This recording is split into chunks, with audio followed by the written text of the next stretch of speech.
তোকে বললাম বিদেশে ফ্যান বাড়ি চলে আস না এ আমার কথা শুনবে না। হ্যাঁ সে যদি আমার ছাড়া থাকতে পারে আমি তার ছাড়া থাকতে পারবো না, সমস্যা কি?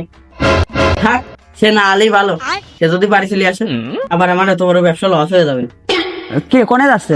আর ওই যে তুহিন বিদেশে তো আমার কাছে ফোন দিয়ে কইলো কি যে ওর বাড়িতে বলে একটা কাম আছে, তাই সে কামটা করে দিতে যাচ্ছে। তা তুহিন তো বাড়ি নাই, ওর আবার কি কাম? আরে ও বলে ওই সোরে মাঠে একটা জমি আছে, পিঁয়াজ লাগাবি বলে, তাই আমার কইলো কি যে বইয়ের আইলটা কুপা দিয়ে ভালোকে চা দিয়ে থুইতি, তাই আমি সেটা করতে যাচ্ছি। আচ্ছা তাহলে তুই যা। সকালে গেলাম।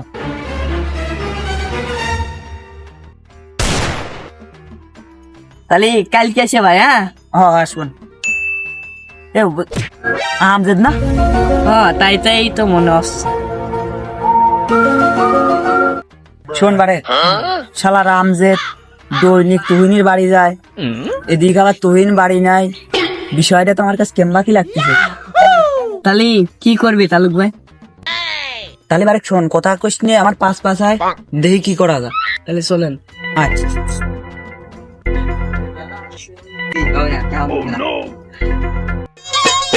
আজ রাইতে তোমার আমার খেলা ফাইনাল, আজ রাইতে তোমার আমার খেলা ফাইনাল, খেলতে গিয়া যদি না চল তাহলে আজকে ওর হাতে নাতে ধরবো। চল আমার সাথে।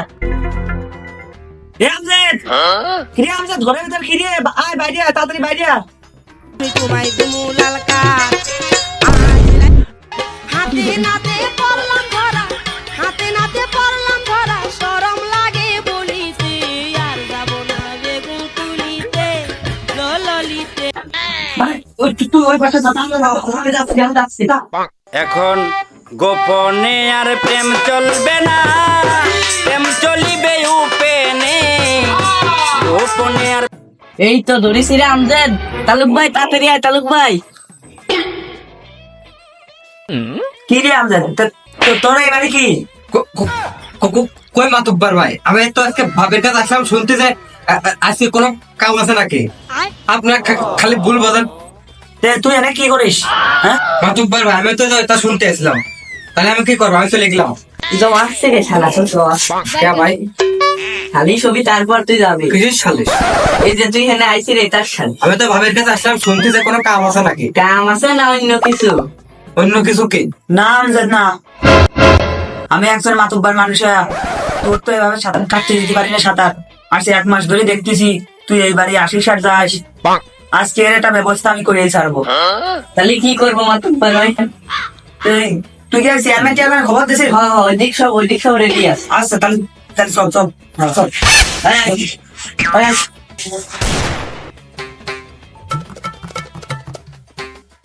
তাহলে কেম্মা কি তালুক ডাকলে কে? চেয়ারম্যান সাহেব, আমার পাশে যে মহিলা দেখতেছেন না, এর স্বামী থাই চলে গেলেন কাতার, আর এই সুযোগে এই শালা অনেক জায়গা কাটিয়ে বেড়াচ্ছে সাঁতার। না চেয়ারম্যান সাহেব, মিথ্যে কথা। এই যত অনুষ্ঠান মূল্য মেম্বার, এই শালাবার এই মহিলার বাড়িতে খুলছে চেম্বার। ঘটনা তো খুব জটিল, বিষয়টা তো দেখতে হচ্ছে আমার। কেম্মা কি করছো মেম্বার? চেয়ারম্যান সাহেব, আপনি তো জানেনই এইসব রাজনীতি বিষয় গোপন থাকা ভালো। তা অবশ্য ঠিকই। তা চেয়ারম্যান সাহেব, ওই তুমি বাড়ি ছিল ফাঁকা, ঠান্ডা শীতল পরিবেশ, তাই অনেক খুলছি চেম্বার। তা মেম্বার, ওই বাড়ি ছাড়া কি তোমার আর জায়গা ছিল না? না মাতুব্বার সাহেব, তুইন থাকে কাতার, ওর বউ থাকে একা বাড়ি, আমরা তো ধরনের থাই, তাহলে ওর বউ একটু সুবিধা হয় না। তাহলে আমি আর বাড়ি যা দেখলাম তাকে সব মিশিয়ে।